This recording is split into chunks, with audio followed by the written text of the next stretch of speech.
What's going on, guys? I'm actually pretty excited about this video. I feel like it's been a while since I've finished any knives, and I finally got one of the little fella neck knives finished out of the batch of 25 that it feels like I started on months ago, and maybe it was actually months ago.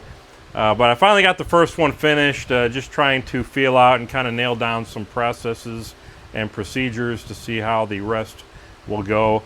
And I got to say, I'm very happy with how it came out. I just wanted to show you guys, basically what hopefully the rest of them are going to look like, give or take some different handle colors or even handle materials.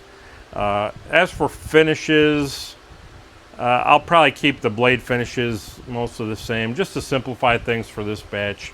I think the biggest change or differences I may make will be some slightly different colors and even some slightly different handle materials. We'll kind of see how that goes, but I want to show you guys what I came up with here. Put a lot of time, effort, planning into getting to this point. Hopefully that shows, and then maybe we'll talk about a little bit of the process and some of the intentions behind this batch after we show the knife here. But here's something a little different. I've decided to actually do I guess what I would call intentional packaging, rather than what I typically just do is wrap it in some packing paper, throw it in a priority mailbox, and ship it off. I'm trying to get a little more intentional about things, go the extra mile where I can, class things up a little bit. And so this is what I actually came up with. Now, this was kind of a creative thought on my part. I didn't know initially, I really want to do something special for this batch. I want to do like some actual packaging per knife. But I started thinking, well, if I do that, how could I put my logo on the packaging, without spending an arm and a leg on, custom embossed boxes, or, I even thought at one point of getting even a separate laser machine, one that would etch or print on cardboard. And doing that, and that may still actually be something I look into in the future. But then I started thinking, I got stickers. Maybe I just throw a sticker on there, peel the sticker, put it on. But then I do like to include a fresh sticker in every order I sell and ship. And so then I thought, well, now I'm using twice as many stickers. But I do have business cards as well. Well, what if I cut a couple little slots in there and I could just put that business card on the top? Then you have a removable business card. And let's be honest, most people throw their packaging away anyway. What am I going to spend like $5-10 for a box? People just throw it in the garbage. Not that I still didn't go overboard on this. You'll see in a moment. But I thought that was kind of a clever little idea, just for logo and branding purposes. Feel free to use that. I'll give that one for free. But yeah, just a couple of slots with a razor knife, pop the corners in there, and I thought it was pretty clever. But I got these little slide top boxes. You got to assemble each one yourself. It helps maybe to have an engineering degree. But let's go ahead and slide the top here. So a couple things are going to be inside. One, the aforementioned sticker, and actually I think I will actually probably pop that in the top of the package too, but maybe I'll do that with this too. I went ahead and made an info card, so same design as my business card, but on the back I laser etched or engraved a little bit of info there. You can pause to read. I know it's kind of shiny, but basically I give the model name, made by Andrew Riley, Riley Knife and Tool of Valparaiso, Indiana, USA, which is where I'm from. I give the kind of the inception date. I gotta turn that fan off. Or the birth date, if you will, August 2025. I thought about doing the day, but I mean, where do you draw the line? Day, time, second. Let's not get too carried away. So that's when this one was finished, in August of this year. Then I got blade steel, ABL stainless, Rockwell hardness, 61 Rockwell for this one. Handle material, Redstone Richlite. And I thought that was kind of a nice, classy little touch as well, just to throw on there. I wouldn't call this like a certificate of authenticity. I'm not like signing anything. I'm not numbering anything.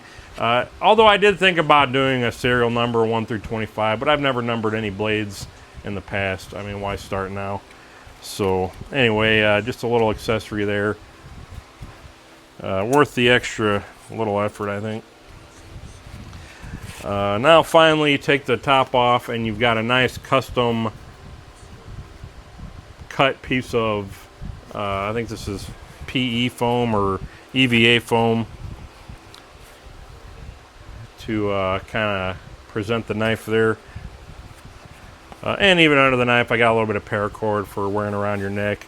As far as clips, I mean, these holes will work on a number of aftermarket clips. Spacing on these two holes are 3/4. These two are 3/4. I think these two are 1/2. These are good for, the neck cord. But they'll work with like Molly clips, Ulti clips, that sort of thing. So you'll have a couple different options there. But here's the overall package, or the product rather, of the knife itself. And I'm pretty happy with how that came out. Especially the sheath. I spent a lot of time kind of redesigning this sheath. I don't have one of the prototypes, I don't think. But the first one I made, it just seemed out of proportion to the knife, like it was way too big or too long. So I kind of scaled things down just a little bit. And I think that actually looks pretty good. And this is actually a split mold sheath. So instead of doing the traditional Kydex like I would on most fixed blades I make, where I would, heat up the Kydex and then fold it by hand over the blade and press it in a foam press. This one I actually, in CAD, designed a sheath specifically for this model of knife, for the scales, for the dimensions that I was using, and designed it like one of my screwdriver sheaths with a split mold, a drilling template, trim jigs, which allows me to have not only a much, well, I should say a cleaner sheath, because I think all my Kydex comes out pretty clean, and fits pretty well, if I'm being honest. I take a lot of pride in my Kydex fit up, but it's just going to be more consistent, more repeatable.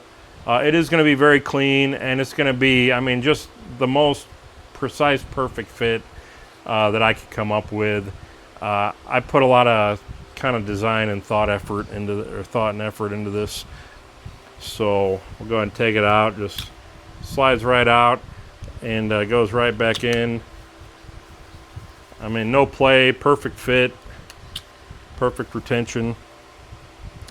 And what's really nice about this, because I did a split mold, I was able to still get a really tight form on the sheath, but I was able to actually add a little bit of extra space around the blade, so that instead of kind of dragging the whole way in and out and maybe putting rub marks on the blade, it's a very loose fit around the blade, but it clicks in nicely and retains it really well just on that handle and kind of ricasso area.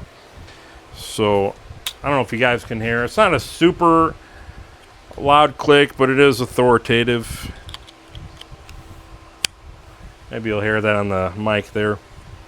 And you know it's secure. I mean, I've had knives in the past, especially neck knives. I mean, you kind of got gravity working against you already. Nobody wants to put this around their neck and then maybe go for a jog and have to worry about the knife falling out and stabbing them in the gut or something. But with this, I mean, it feels secure. I mean, you'd have to really snap that thing. And even then you might have trouble getting it to fall all the way out, but still comes out easily. And then here is the knife itself.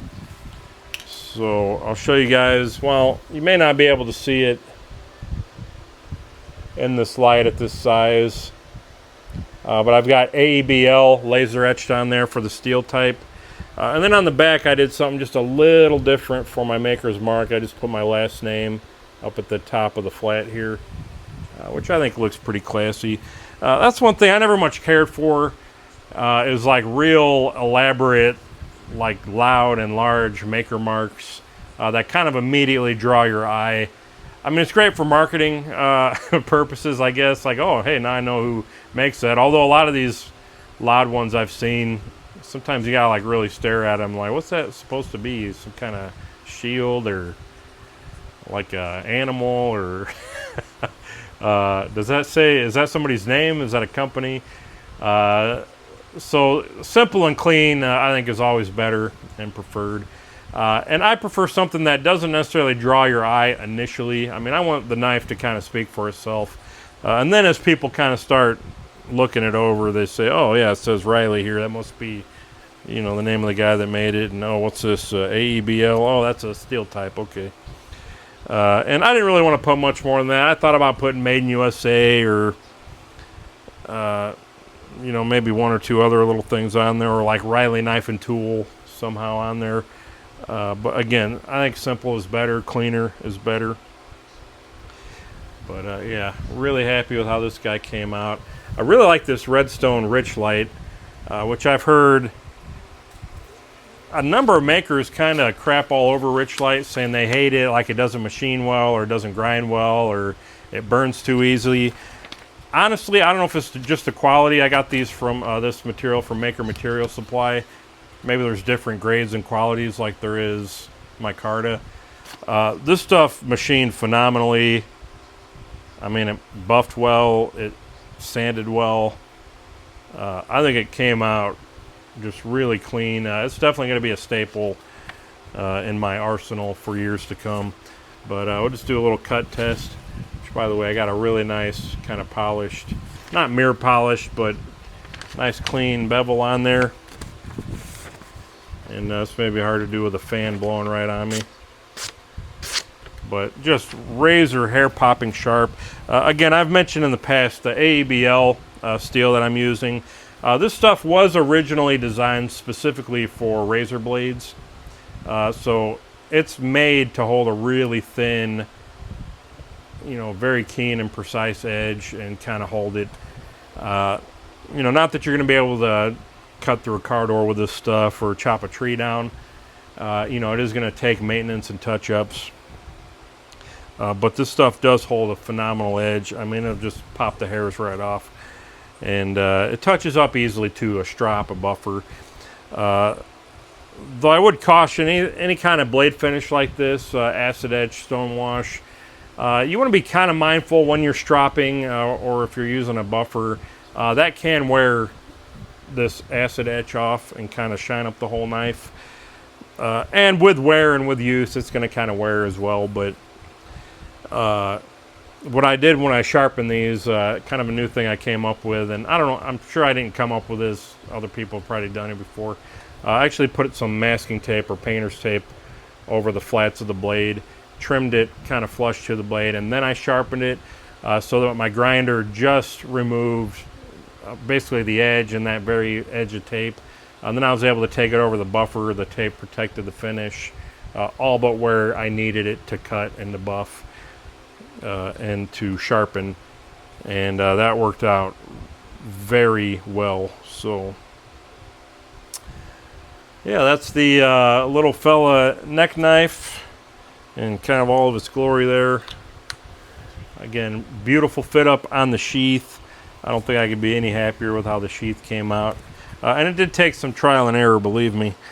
But I also really like that foam insert. That's something, it takes some extra time and effort and know-how for sure. But I think it's a really nice touch. And just having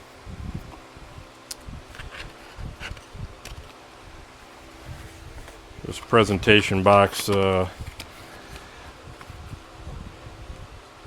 not going to say I'll do this on every knife I ever make, but like these little guys that are kind of special, I kind of like that. So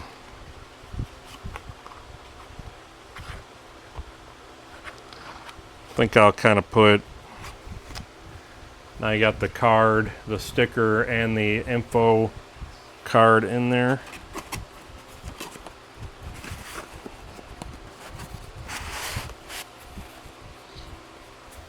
And that's basically ready to throw in a priority mailbox and ship off to the customer.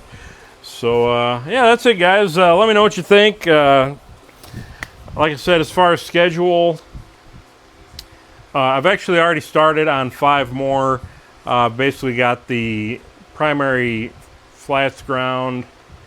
I'm now to the kind of the hand finishing process, die polishing stones and paper, and then I'll do the etch. I do have to make the scales, you know, start etching those. That's, I think, going on a couple hours per set, you know, so that'll take a little time. Just cleaning off my spoil board here on my router. But yeah, now that I got the sheath split molds down, you know, I can batch out. I mean, honestly, I could do all 24 of them today if I wanted to, or at least get them started. You know, I could finish those up in a couple of days. Start on the handle scales, and kind of just keep plugging away a little at a time. I've already got 5 little foam blocks cut out for the next 5 knives. I've got to put 5 more boxes together, which that first one took me a little bit, but yeah, pretty happy with how that came out. And I don't know, I'm still kind of thinking about, you know, that little card thing. I do kind of like it, although I don't think it'd be the worst thing to have like an etched or printed box. I don't know, we'll see on like future ones, but like I said, I think that's a pretty clever little solution. So anyway, I've rambled on long enough. That's the Little Fella neck knife. Stay tuned. Keep an eye on the website, on the Instagram. As I make more of these, I'll probably list them up. I don't know if I'll list each one individually. Maybe I'll do like a batch of different colors. So I think for like this next 5, I'll probably do some more of that Rich Light, the red line or whatever it was called. I'll do a little bit more of that. Just looking, I thought I had another piece laying around here, but I've got more for at least 5 or 6 more of those, I think. And then maybe the next batch will probably do like a blue, or I've got yellow. I think I've got like an orange. Actually, let me show you guys what I got.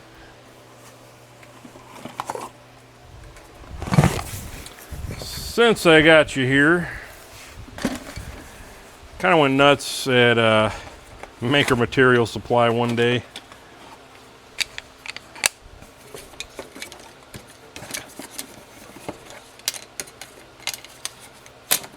Maybe I already showed this in a video. I can't remember. But I got some different G10. This one's actually a layered, like orange and brown.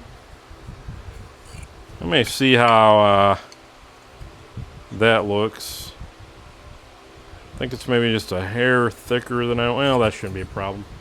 So yeah, we got some layered G10.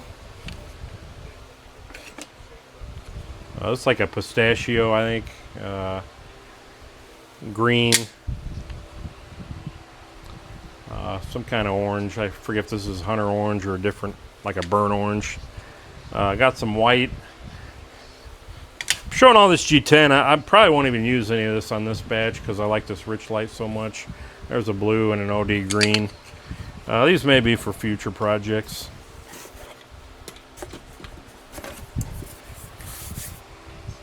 Oh, and this is liner material, but it's a little thicker than I want. It's Vibe Composites, and these this is Vibe Composite too. I think micarta. This was a sample pack, so we got like purple, kind of a ruby red, Bengal orange. Some of this is actually labeled.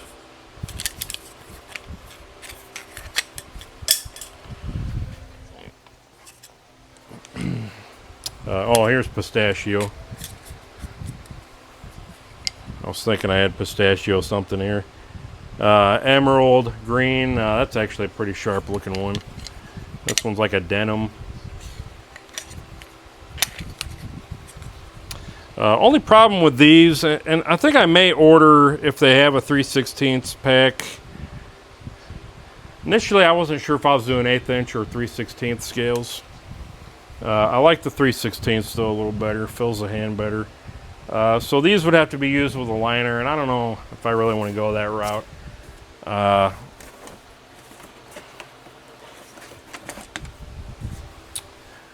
Oh, a couple more. I got some Tuscan yellow. These I might save for some slip joints or something. I'd like to actually do a batch of slip joints too. Here's just some linen, brown linen micarta. This is some more Rich Light. I gotta look up the color. Apparently the label came off of this one. It's like a blue Rich Light.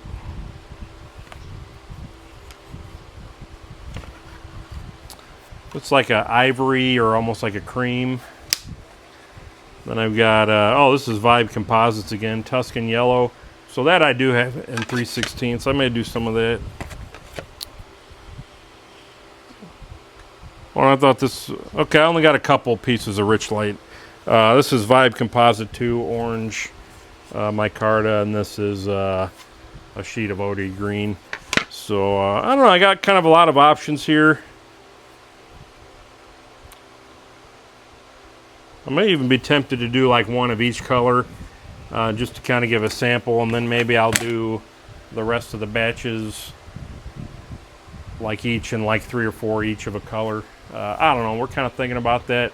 If you guys have any suggestions, I mean, I'll entertain them for sure. I'm all ears. But yeah, rambling on here for 20 some odd minutes now. I'll say one thing, I'm kind of excited about making knives again. Not that I didn't like making knives, it's just I was kind of getting distracted with other things, whereas knife making is kind of my original passion when it comes to, you know, creating and making things. So getting a little bit of a spark back. So anyway, hope you guys enjoy the video. Hope you guys like the knife. I'm going to say I'm not taking any pre-orders at this time. I'm not holding any spots, any places. At least for this first batch, they're going to be first come, first serve. The pricing right now, I'll go ahead and add to if anybody lasted this long. I'm probably just going to do them for $175 for this batch. One thing I can pretty much guarantee, though, is that the next batch are going to be more than that. They're probably going to be at least a couple hundred. At least depending on how these sell if I do a second batch. But I think $175 is more than reasonable. I know there are a lot of makers out there that would easily charge a minimum of $250, if not, you know, closer to $300 for something like this. I want to keep giving people some good deals, get my knives into people's hands. So first batch, I'm going to kind of cut everybody a little bit of a break, a little bit of a deal. We'll do $175, and we'll kind of play it by ear for the next batch for when I do those. I'll try to keep pricing close to that, but I'll be honest, they're probably going to have to go up just a little bit just with the price of everything else going up.